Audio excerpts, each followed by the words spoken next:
all that good stuff. And channeling, I'm trying to help usher in the summer quickly by wearing this Inkwell sweatshirt this morning. Ready to get back to the vineyard, huh? Come on. Yeah, because you know that's where all bougie people go. I don't. All Which of the elite. You need to bring your Bichon Frise dog up there. I evidently am not the elite. I have not been to the vineyard. Well, what you have to do is you have to first sell out. Is that You know, yeah, sell out. Yeah, sell out like me. Then you'll then have like you could take all your illicit gain and go with your Bichon Frise and stroll the inkwell with all the other sellout elites. Nah, I'm good. I mean, Uncle Toms and Auntie Tomettes. yeah, I went to college in Massachusetts. I never got to the vineyard. The vineyard is dope. I don't care what anybody I'm says. sure it is. I'm planning on getting there at some point. You know, it's just like Atlantic City, but a little bit further north. That's It all. gets colder faster. And so it is what it is. You know, I mean, the experiences that you have is not about your geographic location. It's about who you are. Hmm. If you're bougie, you're going to be bougie in AC. That's right. It's like, oh my God, they're playing hip hop over there. Let's move. Are they smoking weed at the beach? Let's move. I'm sure they smoke weed up at Martha's Vineyard too. They're using profanity down there in my delicate ears. Let's move. I'm like, seriously, y'all just stop tripping. Stop tripping. That's funny. Yes. So, good morning, folks. If you don't know who you're talking to, it's a couple of grumpy old men from McDonald's with our coffee.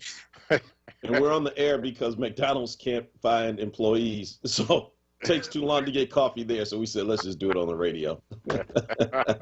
Have you seen that story? Yes, I've seen that. A lot of businesses are struggling right now. McDonald's is like, we can't find 2,500 people to take these cheap jobs. Well, they're starting to pay more money now too to get people to come in and work. I wonder if there's a correlation to the fact that we have made it more difficult to get into this country south of the border because, I mean, you know, again, for all the complaining people do in this country about like they take our jobs, it's like, you know what? Actually, a lot of people who come in here undocumented are first arrivals take the jobs that your children don't want anymore. That's right. That who didn't have their first job as in fast food, right? I didn't, but that's just me. God. One more thing. What? One more thing. Just throw it on the list. My first job, I was the janitor at Lerner's store, which was like a Lane Bryant in Montgomeryville Mall. So you were cleaning a store that was already so clean it didn't need cleaning? I was the porter, so I had to bring in the boxes, unload the boxes, Oh, Lord. you know, fill the shelves, dust, vacuum, clean the bathrooms, clean the dressing rooms, make sure the countertops were clean the back office. Yeah, that was my job. I was the porter at Lerner's. Yeah, meanwhile, the rest of us were like, you know, cooking fries, getting burned by hot grease. I worked retail. I did my share of retail. As a matter of fact, just so the listeners know, I was actually the first black male manager in Lady Foot Locker history. The very first. Wait, you were the very first what? Black male manager in Lady Foot Locker history. Oh, God. You know what's coming next. What? Facebook Live. You took a black woman's job. I did not. I did not. First of all, I saw Koisa said that her first job was at CVS.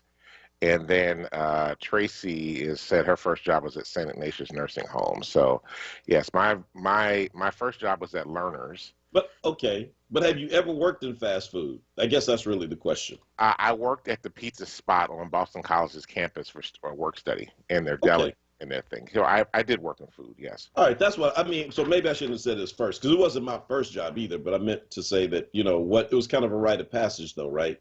Right. To work in fast food at some point in your life. And so, yeah, wow. Well, listen, the two of us, you know by now, if you've been listening to our show, sitting across from me is Bishop Dwayne David Royster. And sitting across from me is the Reverend Dr. Mark Kelly Tyler. He's the Pizza King. Yeah. They started a pizza empire back then in Boston. And the glue that holds it together is none other than Kawesa. Koisa. Good morning. Good morning, Koisa. How you doing today? Doing okay, doing okay. And I have worked in fast food as well. It just wasn't my first job, so Where'd you work in fast food? I was like a manager for like a Target, Pizza Hut, and Starbucks. Oh, really? That was after Okay. I graduated from college. Let's not talk about that. It was traumatic. Wow. Oh, wow. Hey, but you know what? Everybody got to start somewhere, right? It's I didn't not. want to start there. I had to go there. I needed a job. I graduated in a recession, so yeah. I understand, but you know, everybody got to start somewhere. And you Yeah. know, later on, you'll discover that those experiences help build you into who you are today. Did they? No, So, play. I'm kidding. so Well, anyway, well, you see, Judge McCabe says she started at Baskin and Robbins. She went from scooping ice cream to scooping and serving up justice. and she said she remembered learners in Montgomeryville Mall. So you know, she probably ran into me when I was in there. Although I think I'm older than she is. So, but anyway, hey, Quace, what's the ride like today? How's the weather out there? Yeah, ride was pretty easy. Actually, it was very smooth. Really minimal traffic. No, condensation, water, precipitation, whatever on the road. None of that. And it's cold. It's chilly to me. I feel like it's a little bit warmer this morning than it was yesterday. That's what the weather says, but I don't believe them. I'm like, I was really actually, I had to put my heat on as I was driving to work. So I think it's a little bit chilly out. But besides that, easy breezy as I was driving in this morning. Well, thank you. We appreciate it. That's called Weather and Traffic by Coesa. Right, right, right. Hey, Raphael says on Facebook Live, well, he's starting in early this morning on us. But I'll read the nice one. He says that he heard Obama has a mansion on the vineyard, which he does. And he says that he has a lot of private parties up there. He says, maybe you'll get invited to one, Rev. From your lips to God's ears, Raphael. And I'll be in there with all the other bougie elite black people. And since you don't want to go up there, Royster, I'll take your Bijon Frichet because it'll make me like fit in better up there. So actually, I have a really good friend that actually has a spot up there that's invited me this summer. And he's actually been invited to the Obamas. Yes, you do. Yeah. Yes, you do. I know you're a friend. Yes. People, we just make, it's so funny, man. And, let's just step back for a moment and think about this. So it's like, what we do sometimes in our community I'm not sure if it's like a lingering effect of just all the oppression and crap that we've gone through. But it's like, like I remember when, I went off to college, for example, and it's like everybody wants you to go to school, wants you to do well. I got out of the streets and turned stuff around. And then you go off and you come back, then it's, you think you're too good for us. It's like, well, wait a minute. It's kind of like you can't win, right? So if you succeed, and then it's like, now you're a sellout. Wait a minute. So you're successful, you save some money, you put some things away, you're able to pick up some things along the way, take care of your family. And so somehow that's selling out. But then if you go the other way, then you're a bum. I mean, it's just, so my mantra is really, you know me well, Royster, is I don't really care what you think. And he's 100% correct about that. So. Let me tell you something. Coming through the grind of the 1980s and making it out of the crack wars, once you make it through that, it's kind of like, when you can walk away from friends who call you all kind of names but a child of God for not wanting to do dirt, but like trying to turn your life around. If you can weather that storm at 18, 19, trust me, you don't really care what people think about where you spend your vacation. We make fun of it, but I mean, come on, y'all, grow up. Yeah, I mean, it's Grow cool up. to hang out. And I mean, there's all kinds of places that we all want to go and be able to do things, Yeah. I enjoy traveling outside of the country, actually. It's my preference. Hey, Asa says he'll pass on the Obama invite. That's all right, Asa. If I ever get in there, you know what I'm going to do, right? I'm going to take a selfie, and I'm going to text it to Asa first. And I know Asa is going to crack up dying laughing. Like Rev said he was going to do it, and I'll be doggone if he didn't do it. I'm be like, Asa, guess where I am? Send it before the Secret Service delete it from my phone. All right, so Asa's first job was at the Gap. He loved the discount hook. Oh, he called it the discount heaven. Gap? I don't think the Gap was that cheap. Well, if you're working there, you get the discount. That's the hookup. Get the discount. Yeah, yeah. Yeah, yeah. Post your first jobs. You know where my real first job was? What's that? So there were two of them. One, well, it was only one, but they kind of happened at the same time. So my grandfather had a used tire shop. It was Mhm. like it was the hood tire shop. Okay. You've seen those before, Yeah, right? yeah. We had them all over Philly. Right. So it's like literally in the neighborhood. He owned the house, and then in the like backyard was a tire shop. Hmm. They had real employees who worked there for like years for him, right? Hmm. So my younger brother and I, man, talking about like child labor laws non-existent in my grandfather's mind. Take us out to like wrecking yards. He said, hey, Shorty. That's what he called me, Shorty. He said, climb up on that car with this tire iron, get those tires off that car. You kind of looking like, that don't really look safe. Go on, son. Go on, Shorty. Oh wow. Oh wow. Yeah. That, That was one. And then the other was sweeping up hair in the barber shop. okay. Yeah, my mother would drop us off there in the morning. We didn't know it was really like daycare. He'd drop us off. We sit in the barber shop all day at Bynum's barber shop, and we'd have to sweep the hair. That's all right. Did you get paid? You got paid for it though. We got free haircuts You got free haircuts. That's what payment was. and free daycare for my mom. Yes, that was the pay.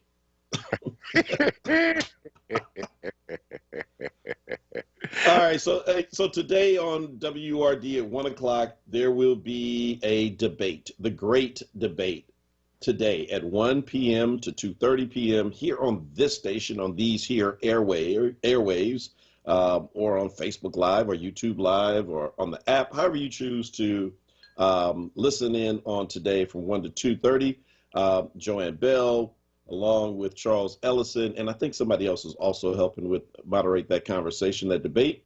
It's only the two Democratic contenders, though, so it's going to be the incumbent DA Larry Krasner debating Carlos Vega. Not sure why Peruto is not in there, but anyway. He's only going to run. He's running unopposed, one, and then two, he's only going to run in the general election if Vega does not beat Krasner. That's why. All right, so then you'll have a chance to hear from the two of them. We're less than a week away from the election. Again, the election happens on Tuesday, May the 18th. People are filling out their ballots now. You know, I still haven't received mine in the mail. Yes. Wow. I was actually talking to somebody about that the other day who hadn't received it, and I thought that in Philadelphia, if you already registered for automatic, you automatically get it. A lot of people still haven't gotten theirs. Well, we did register for automatic to get it until they stopped doing it automatically, and so but I've told you in my neighborhood, I've been having problems with the mail. The package I talked about a couple of weeks ago that I was looking for finally mysteriously showed up. You know, and I think it came on a Sunday. I can't remember if it was Sunday or Monday or whatever. It just finally just like showed up out of thin air, and so. Maybe it just depends on where you are and how your mail is being impacted. But I would strongly suggest if you're going to vote early, which is a good idea, that you hand deliver it to the county commissioner's office. They have a box to receive it, and it'll be taken in right then at that time. That's a great idea.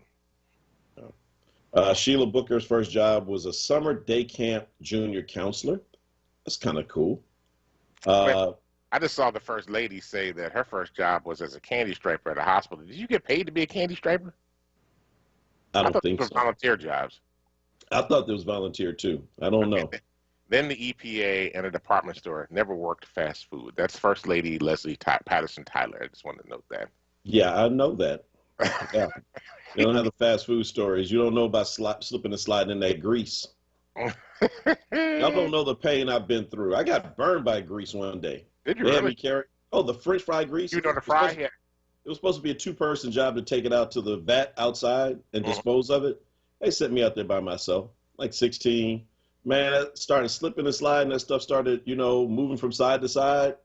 And, bro, when it fell, I was working at Jack in the Box. That's when they had the clown. Yeah. Remember in the drive-through? Yeah. Mm-hmm. I lied to you not. When that grease hit me, I jumped higher than the clown, and I saw the car on the other side of the drive-through, and my man was looking at me like, is that dude, like, over the clown? You think I'm kidding, right? Oh, man. I was in the hospital the rest of that night. Oh, wow. That's terrible. Yeah, it's terrible. So why do you think I'm traumatized about working in fast food? Never do that again. I hear you. I Yeah, hear but yeah. So it's yeah, yes, Judge.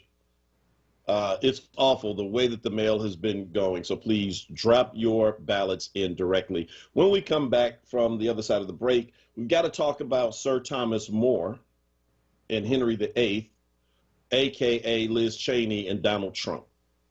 you. Oh Lord. I was waiting when we were going to get to this story. I've been wanting to talk about this for a while. We've got to talk about it. Let's talk about it. Yeah, I was waiting for today because today is the day. Today is D-Day. We're going to see Republicans get a gut check today, and it's a secret ballot. Let's see where they really are in this moment. If they've just been selling wolf tickets, and they really are just kind of like, he's full of stuff, and it's a secret ballot. They'll never know it was me, or if they're going to like really run her under the bus.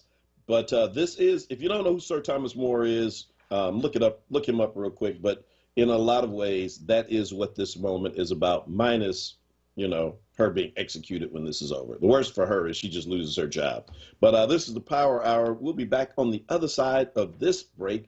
And if we get a Nick Talaferro sighting, I'd love to hear from him or from somebody about the Tommy Davidson interview yesterday that he did. Told you, one of my favorite comedic actors. This is the Power Hour. Don't go anywhere. It's 6:22 in the morning.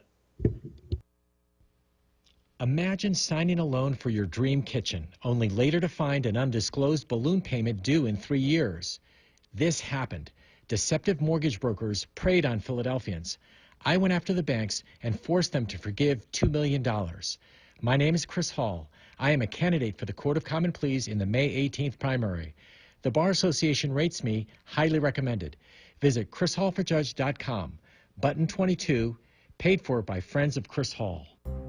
The Sankofa Freedom Academy Charter School is an African-centered public freedom school that is looking for experienced, certified teachers in kindergarten through 12th grade for the 2021-22 school year. These positions are full-time and come with full health, vision, dental, and retirement benefits. Salary is comparable to the School District of Philadelphia. Interested parties should send their resume and cover letter via email to careers@sfacs.us. For more information, visit sfacs.us. For the past 10 years, Comcast has been helping students get ready. We've connected 5 million students from low-income families to low-cost, high-speed internet.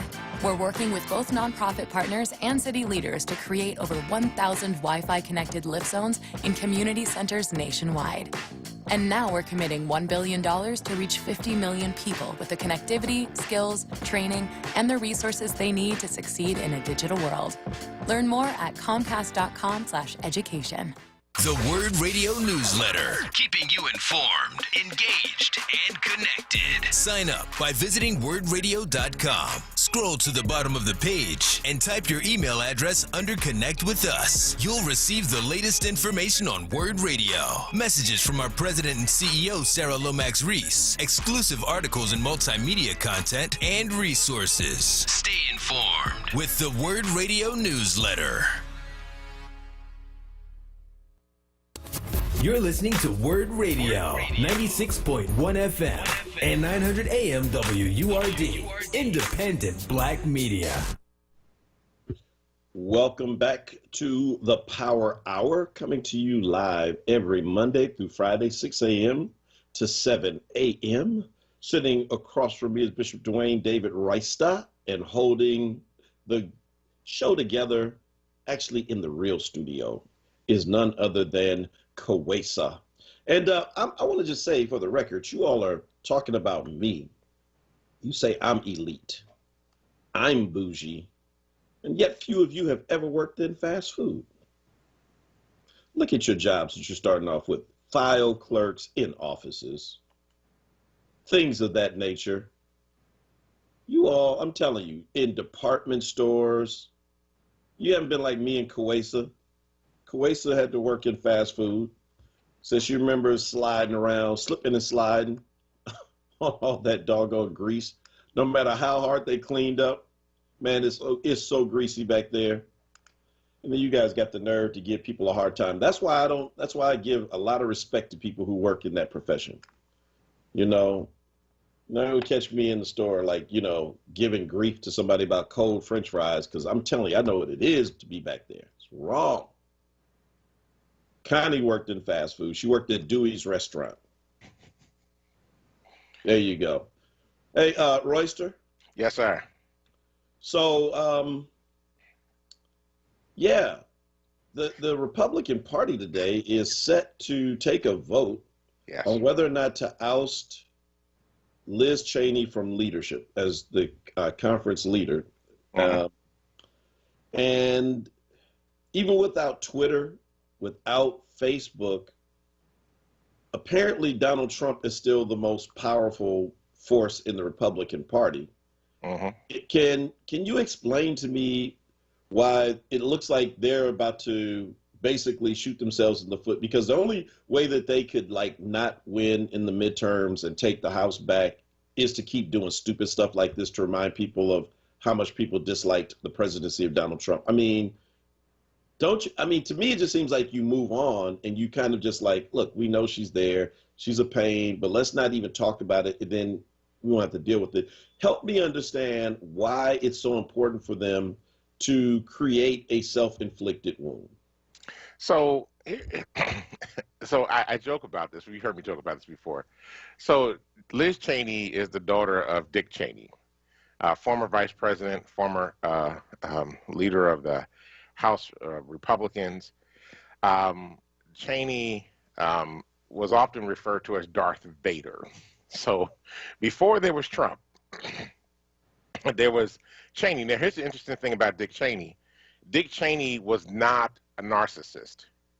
He was just power hungry.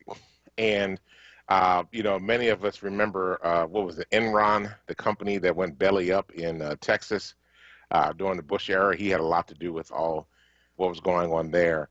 He's the kind of dude, he went hunting with a friend of his and shot him in the face. I mean, they called him Darth Vader. Right. So this is Liz Cheney. Right. And, her father, I think, and she thinks that Donald Trump is a buffoon, which I think is very real. However, many Republicans are enamored by the way that Trump was able to whip up a base. And basically, they're bottom feeding at this point. Trying to make sure that they keep Donald Trump's base intact because they know that that's their pathway back to power. Liz Cheney has been super critical of Donald Trump consistently. I think it's the best way to understand it. She's consistently criticized Donald Trump, even though she voted with him 93% of the time, right? But she's consistently criticized Trump. She's criticized what happened on January 6th. She has blamed Trump for it. She has consistently blamed Trump for it. She has said that Trump's stories about the election are a lie, and she keeps referring to it as the big lie, and she's just absolutely consistent about it. She will not back down. Where other folk originally blamed him for this, everybody else came back later on and were like, no, it really wasn't Donald Trump's fault. It was the people's fault. They were out there. They were intent. It was Antifa out there. It was all these other groups that were out there. It wasn't the people following Donald Trump, including Kevin McCarthy, who rolled back his statements when he originally blamed Trump as well. So Liz Cheney has continued to say, nope, the election was real. This is a certifiable election, and Donald Trump is a liar. And so they're upset with her because she won't fall in line with the rest of the Republican Party that's still, bowing before Donald Trump and, kissing the ring. That's where all this is coming from. Well, so, yeah. Yeah, no, so, all right, so that's a great way to lay it out. But, again, it's, I don't know. I mean, he doesn't have Twitter, which was his weapon of choice. I don't know. He tried to create some knockoff social media that didn't work. And it worked about as well as Trump University. Right. And Trump Tower and everything else. Trump Casino. But yeah, so it's not like, I mean, I don't know. You got to know, right, that you're going to go down as being reviled in the annals of history. You're going to go down in history like, I don't know, like the people in the Congress back in the day who opposed, the ending of Jim Crow and segregation. You're going to be, judged along with those who rose up to fight against the Union to protect slavery. I mean, like literally, that's the category you're facing right now. I mean, do people just, I guess some people just live in the moment and literally just don't care about legacy? Is that what it is? Yeah, I mean, here's the thing. Liz Cheney has just set herself up to become the first female president of the United States of America. I think so.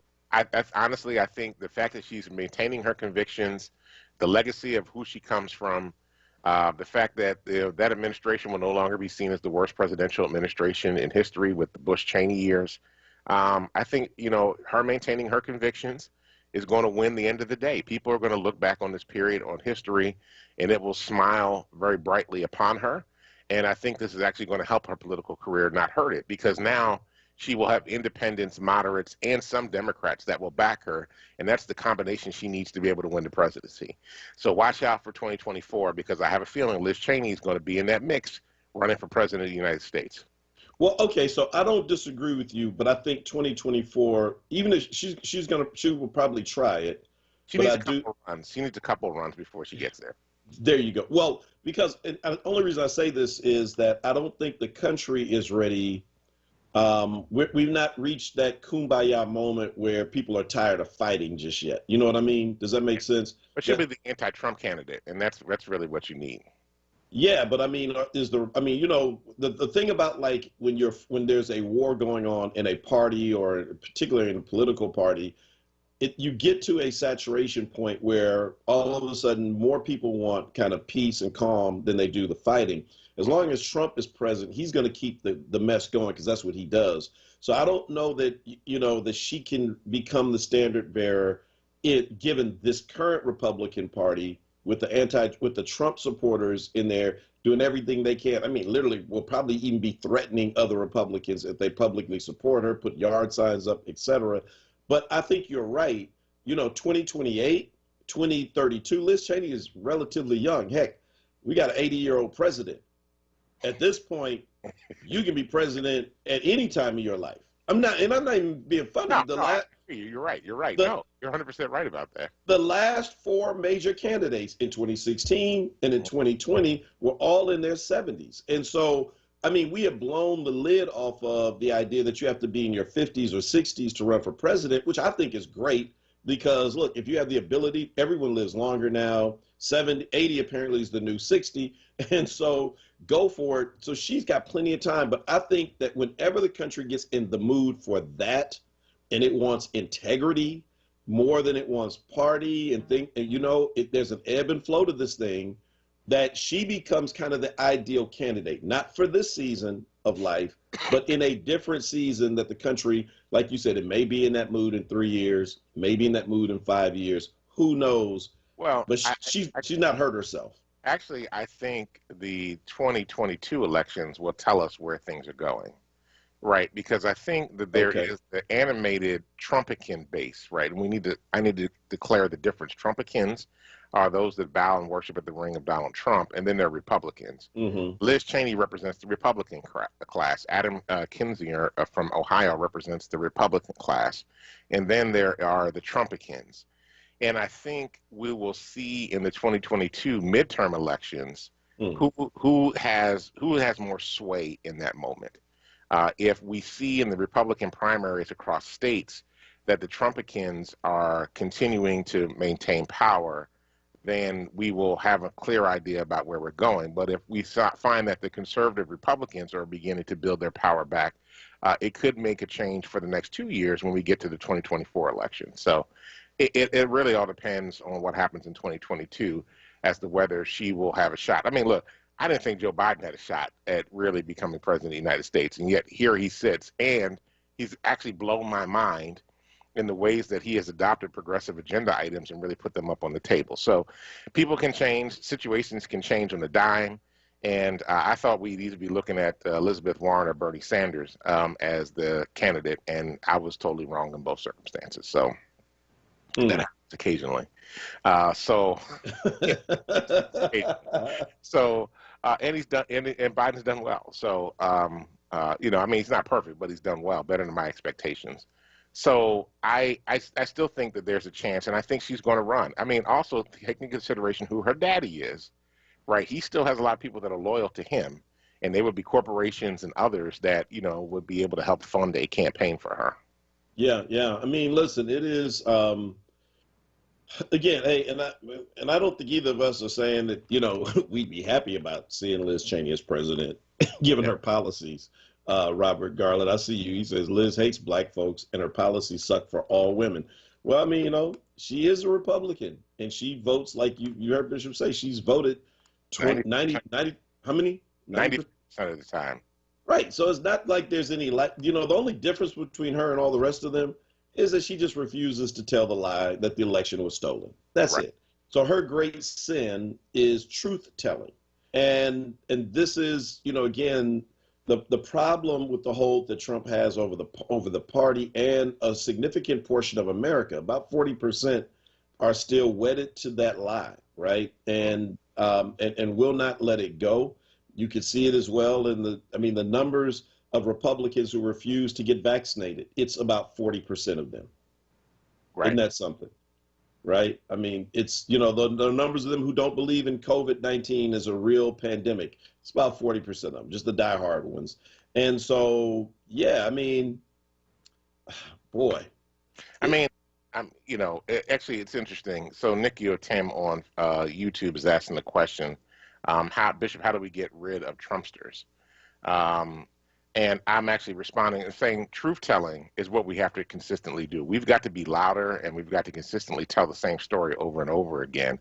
And real truth-telling, not this stuff that, not this, you got to tell the truth about what's happening. That's what's really going to be able to get rid of Trumpsters or the Trumpicans over a period of time. The other thing is they're going to get worn out because eventually somebody will wake up and realize these positions I'm taking are actually hurting me, not helping me. You think so? You really believe that? Time. I'm not saying everybody is. Look, Trumpicans are conspiracy theorists. And as black people, everybody's got family members that are conspiracy theorists. Heck, I'm a conspiracy theorist. I'm one. Talking about Church's chicken was a plot by the KKK to infect black people. Don't eat it. That was me at 23 years old. I'm not saying that Church's chicken. Don't come after me. I'm just saying that was one of the conspiracies I think that a lot of us held. So yeah, I mean, who's not?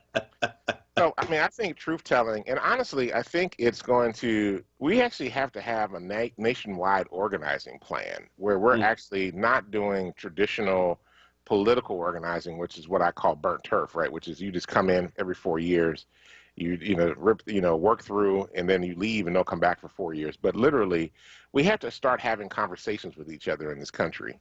Because I think that we will discover that many of us have similar issues that we're concerned about, similar fights that we want to deal with every day, and that we would get further along if we work with each other. But we're so racially segregated and so siloed in our country, we don't have the chance to really have that conversation. And then, honestly, for folk of color that are in spaces where they are in deep minorities, survival is their number one thing. And so a lot of times they go along to get along to be able to survive from one day to the next. So I just think, we've got to have deep conversation. We've got to have honest, truthful conversations with one another. We need to learn how to hear each other. And we need to, talk about the very things that Trumpicans care about, other than white supremacy, are the same issues. They want their kids to grow up. They want to have good jobs. They want to be able to put money in the bank. They want to be able to buy a house. They want to be able to feed themselves. They want to be able to live decently, take a vacation periodically, and enjoy life. There's no different than any black person or brown person or Asian Pacific Islander or indigenous person. We all want the same thing. So it's just a point, we've got to eventually have a conversation with each other to discover that. Boy. Well, let me just say, Nikki, you seen the Church's chicken? It's pretty large. It's large. I love Church's chicken. She used to go when I was in Boston, and I went over to her house because she lived in Roxbury when I was at Boston College. I would go to her house. She would always take me to Church's chicken. I just remember that. Well, all right. So Peter on Facebook agrees with you. I think says the only way to diminish Trump's influence is to erode the evangelical narratives, and Tawanda also, I think, is somewhat agreeing with you. Unfortunately, we're siloed even within the Commonwealth, right? So there's Pennsylvania. Yeah. Or the most southern state in the nation. Yeah. But, I don't know. Just call me cynical.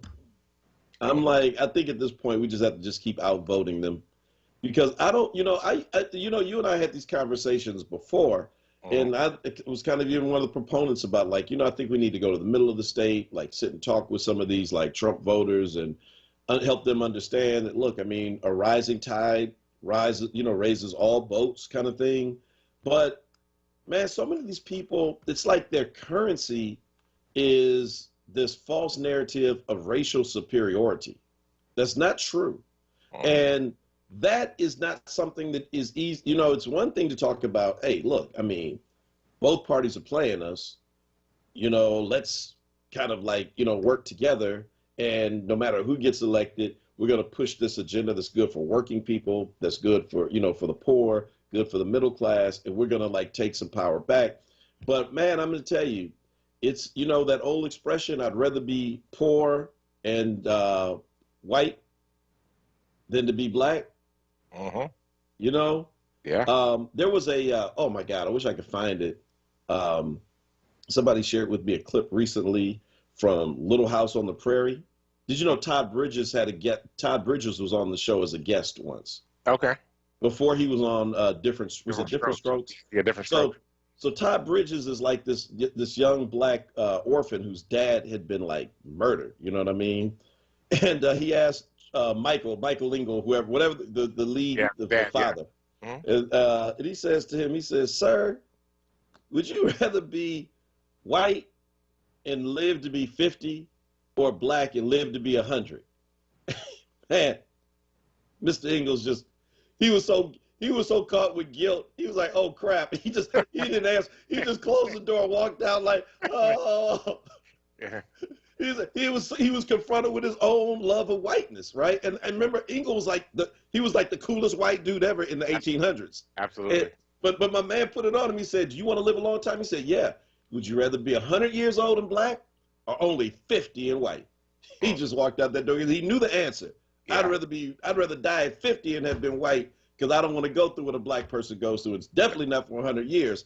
And that is the part that I think for us, it is difficult to ever break through that part. And that's a part that white folk got to do themselves. We got to do that. We can't do that.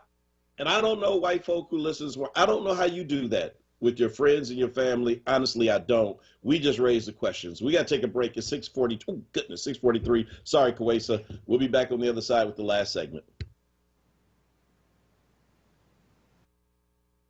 This is Philly Congressman Brendan Boyle reminding you to please get your COVID-19 vaccine. Remember, the vaccines are free, safe, and the best way to protect you and your loved ones from COVID-19. And if your vaccine requires a second shot, please don't skip it. It's just as important as the first. If you want more information, you can email me at brendanboyle@mail.house.gov. Remember, Philly, our best shot at beating COVID is through the vaccine. Paid for by official funds authorized by the House of Representatives. Just one more step. You got it. You're doing great. This is the sound of a nationally ranked top rehabilitation hospital, home to the largest collection of robotics in the United States, where we continually exceed patient expectations. Because no injury is too severe or too minor for our care. There you go. This is the sound of success. Moss Rehab. Challenge accepted.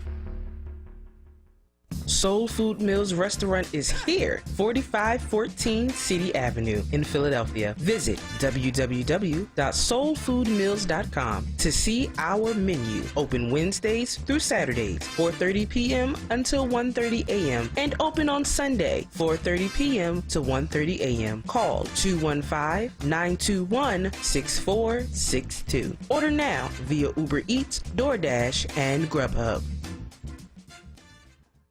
Olaniyan Adefume's goal is to assist families and students that are tired of the destructive input by the coronavirus. If you are interested in a math tutor, Olaniyan is offering small, reasonably priced classes that will focus on the PSSA test. The students will have lessons, tests, homework, and a textbook to keep with PSSA exercises and explanations. Knowledge is power. Call Olaniyan Adefume, 215-678-3830 for pricing information and location.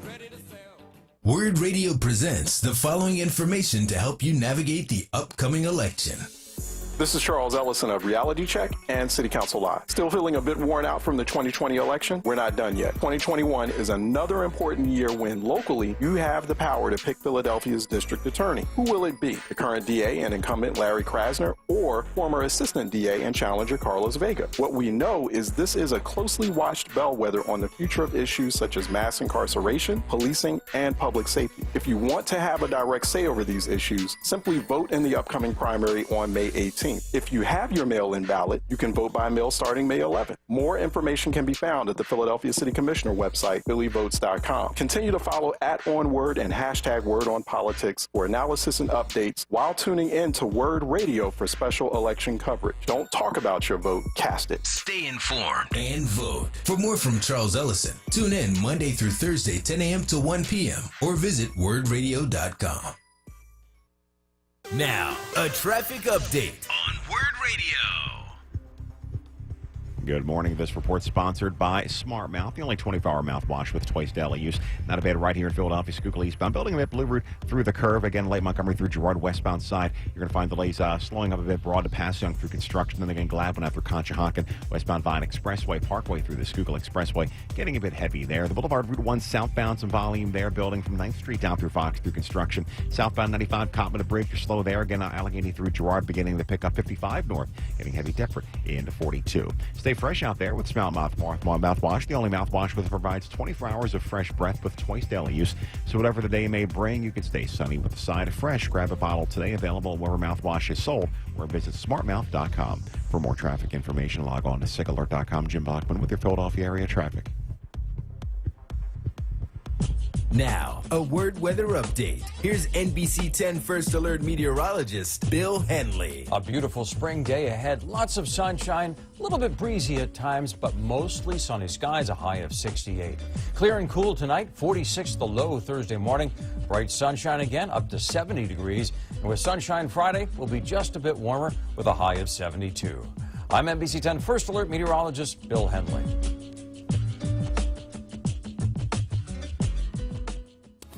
You're listening to WURD Radio, 96.1 FM and 900 AM WURD, independent black media.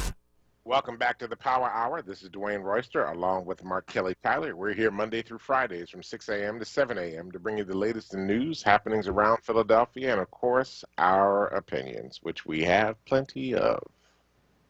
Just a few. Just a few opinions. We're basically just a couple of old guys sitting in McDonald's with coffee. Discussing our conspiracy theories. Using their free Wi-Fi. You know? We will have to find a McDonald's to go live from one day. Right. Man, I tell you, yeah, exactly. You know, so again, folks, today there will be at 1 o'clock here on WURD 1 to 2:30. If you miss it, you can always tune back in and check it out on Facebook. You can find it after it has ended, the live. But Charles Ellison and Joanne Bell, and I know there's somebody else. They're going to get me for not calling their name. But another one of our hosts will be doing the debate with district attorney contenders. The incumbent, Larry Krasner, against Solomon. There we go. I knew there was somebody else. Thank you. And they will be offering a debate for Larry Krasner, the incumbent DA, and Carlos Vega. And, you know, you got to believe that, I mean, you know, listen, it's also one more thing that just demonstrates how COVID has just changed everything. You know, I mean, I was talking to somebody recently, like even in the AME church, we have an election coming up for bishops in July that was supposed to happen last year. It's an every 4-year election.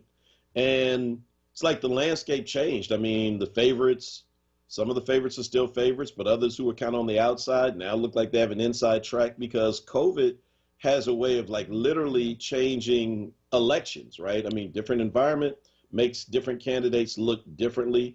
Joe Biden would not be president of these here United States, let's be honest, if it had not been for a pandemic and a shutdown. Absolutely. Absolutely. Because Trump's numbers would have stayed up, but because he botched the handling of the pandemic so badly, Joe Biden was able to actually win the election. And it also say, bro, I said Joe Biden should get in the race like a year before he got in the race. I just thought after I saw the Democratic field, I was like, America ain't ready for none of y'all.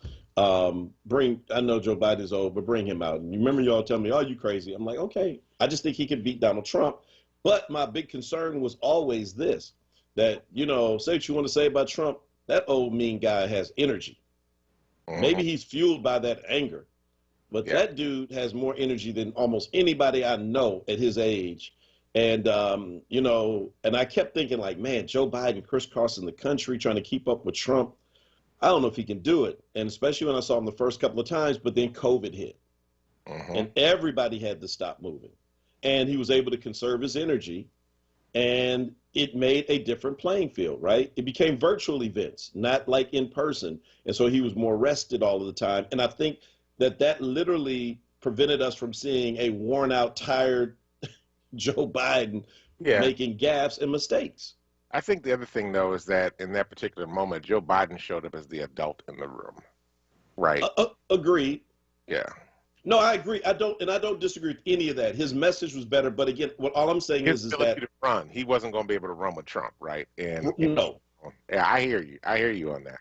Could you see Joe Biden going from DC to LA down to Miami in the same day and still being coherent at the end of the night, doing that 6 to 7 weeks in a row? No, I mean, do you remember his first speech that he gave when he announced he was running? I was there, and many of us were like, "Oh, that's not good." I was there, bro, and I looked at a certain elected official, high ranking, and we looked at each other, and he just looked and assured me, he said, "Don't worry, Rev, he's gonna get better." And I'm like, "You sure?" Because I was kind of like begging for this, and I'm like kind of worried. And I said, "Rev, don't worry, it's gonna be all right." Like he knew something was coming. But my point is, I bring that up to say that COVID is also having an impact on the DA's race. Sure. Because, so the FOP has always been critical of Larry Krasner, right? Without exception. And again, as I always say, my disclaimer, I have a vested interest in this. So I'm not going to weigh in right now heavily on like Krasner versus Vega, whatever. You can see my own social media for my thoughts. But, it is the spike in violence that is directly associated. It's not like there were 500 murders a year under Krasner's first 3 years as DA, right? That like every city in America, even New York, the Times Square shooting is so out of character. New York has done, a masterful job at bringing the 20 years, but even New York City right now is struggling. And so who's not struggling? And so all of a sudden, it now looks like it's a referendum on progressive ideas that, progressive ideas don't work because look at the murder rate. It's like, well, bro, how do you not put last year in its context with COVID? Well, here's the thing, right? Part of the problem that we're having is that people don't read outside their city or their neighborhood, right? Because if they were really paying attention to national news, they would discover that these issues that we're contending with in Philadelphia are national problems. They're not just Philadelphia problems. And so one DA does not make a change in that. And actually, DAs do not prevent crime. I hate to tell you all that. They don't prevent crime. They prosecute crime that was already committed. So there is certainly a difference in, how people are perceiving this moment and the issues that are going on, not only here in the city, but actually what's happening around the country. Every major city has the exact same problem. Whether you're in Boston or whether you're in Baltimore or you're in D.C., or you're in Charlotte or Raleigh or Durham, or whether you're in Miami or you're in, whatever other major cities that exist on the East Coast. Chicago's having a major issue with this. They always do. Dallas, Houston, L.A., all these cities are having this problem right now. And I think, to use the uptick in shootings to be able to attack Krasner, I think at best is disingenuous, and at worst it's a straight out lie. Because he doesn't control those things, right? And I think we have to have that understanding. He's trying to correct the system that has oppressed black people in the city of Philadelphia for a very long time. I'm going to make this statement right there to be very clear. If you're backed by the FOP, then which is a racist institution in the city of Philadelphia, you should not get the vote of any black person in the city of Philadelphia. Yeah. Here. Well, again, like I said, I just want to make the point that I think you're not even having this conversation, and the race is not even close, if not for COVID. And it's just one more thing how COVID has changed the world around us. And tomorrow, I guess we should probably spend a little time talking about the fact that Philadelphia announced that it has a reopening plan, and within the next few weeks, things are going to look a lot different in the city.